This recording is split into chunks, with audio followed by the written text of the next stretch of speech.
Doctor Yunus সাহেবের।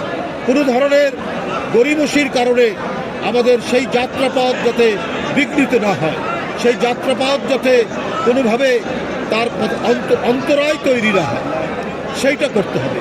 আজকে গণতান্ত্রিক সরকার নাই বলেই আজকে ইনভেস্টমেন্ট হচ্ছে না, আজকে বিনিয়োগ হচ্ছে না, বিনিয়োগ করতে কেউ সাহস পাচ্ছে না। কারণ অন্তর্বর্তীকালীন সরকার তো হচ্ছে একটি অন্তর্বর্তীকালীন সরকার, সাময়িক সরকার। তো সুতরাং মানুষ একটা অনিশ্চয়তার মধ্যে আছে, মানুষ একটি ধোঁয়াশার মধ্যে আছে যে কী হয় না হয়। তাই এই অনিশ্চয়তা কাটানোর জন্যও তো আপনার রাজনৈতিক সরকার দরকার। জনগণের ক্ষমতা জনগণকে ফিরিয়ে দিয়ে জনগণের ইচ্ছার প্রতিফলন সেই সরকারে যাতে ঘটে, সেই পরিবেশ দরকার।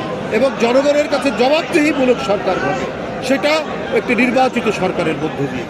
তাহলে আমাদের অর্থনীতির যে আজকে অনিশ্চয়তা, অর্থনৈতিক যে সংকট, আজকে বিনিয়োগ হচ্ছে না, আমাদেরকে বেশিরভাগ এখন বৈদেশিক ঋণের উপর নির্ভর করতে হচ্ছে। আমরা অভ্যন্তরীণ সম্পদ থেকেও আমরা বিনিয়োগ করতে ভয় পাচ্ছি।